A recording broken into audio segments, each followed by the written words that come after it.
हरे कृष्ण कृष्ण कृष्ण हरे हरे, हरे राम राम राम हरे हरे।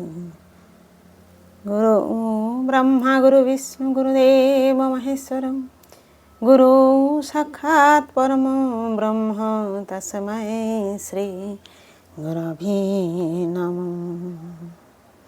अखण्डमण्डलाकारं व्यक्तं येन चराचरं तत्पदं दर्शितं येन तस्मै श्रीगुरवे नमः। अज्ञानं तिमिरन्धस्य ज्ञानञ्जनं शलाकं चक्षुरुन्मीलितं येन तस्मै श्रीगुरवे नमः। नमो ब्रह्मण्यदेवाय गो ब्रह्मणहिताय च जगद्धिताय श्रीकृष्णाय गोविन्दाय नमो नमः। नमो कृष्णाय वासुदेवाय हरये परमात्मने प्रणतक्लेशनाशाय गोविंदाय नमो नमो। जय गुरुदेव, जय राधे जय राधे। पाठ करছি শ্রীমদ্ ভাগবত গীতা পঞ্চদশ অধ্যায় পুরুষোত্তম যোগ, শ্লোক নাম্বার 2। अधश्चर्धं प्रसितास्य तस्य शाखा गुणप्रवृद्धा विषयप्रबला अधश्च मूलान्ननुसन्तानि कर्मानुबन्धनी मनुष्यलोके।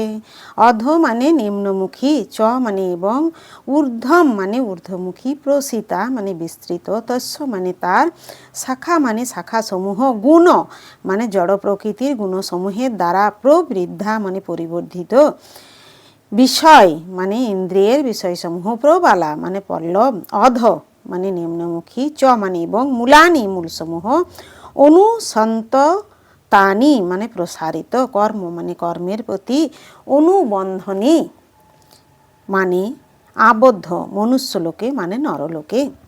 अनुबाद। এই বৃক্ষের শাখাসমূহ জড় প্রকৃতির 3টি গুণের দ্বারা পুষ্ট হয়ে অধদেশে ও ঊর্ধ্বদেশে বিস্তৃত। ইন্দ্রিয়ের বিষয়সমূহই এই শাখাগণের পল্লব।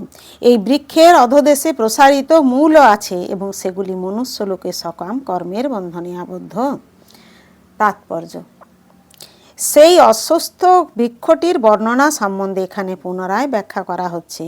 তার শাখাগুলি চতুর্দিকে ছড়িয়ে রয়েছে। তার নিম্নাংশে মানুষ, পশু, গরু, ঘোড়া, কুকুর, বেড়াল আদি বিভিন্ন জীবের বৈচিত্র্যময় প্রকাশ হয়েছে।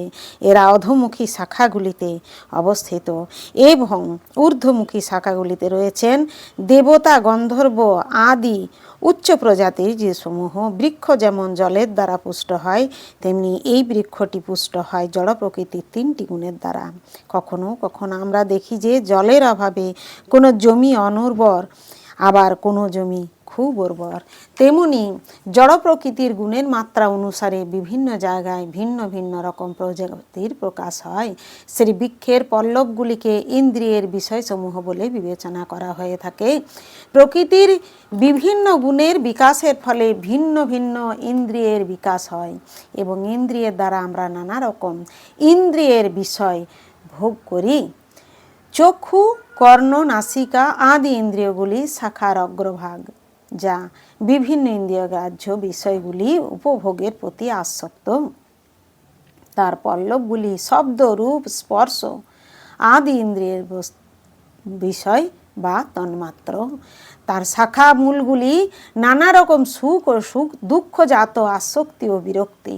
সর্বদিকে বিস্তৃত গৌণ মূলগুলি থেকে পাপ ও পুণ্য কর্ম করার প্রবণতা উদয় হয়। মুখ্য মূলটি আসছে ব্রহ্মলোক থেকে এবং অন্যান্য মূলগুলি রয়েছে মনুষ্যলোকগুলিতে। উচ্চতর লোকে গিয়ে পুণ্যকর্মের ফল ভোগ করার পর মানুষ আবার এই পৃথিবীতে ফিরে আসে এবং পুনরায় ফলাশ্রয়ে সকাম কর্মের মাধ্যমে উন্নীত হতে চায়, এই মনুষ্যলোককে জীবের কর্মক্ষেত্ররূপে বিবেচনা করা হয়।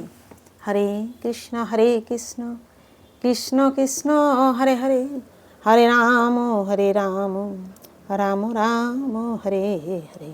জয় গুরুদেব, জয় রাধে, জয় রাধে, জয় রাধে।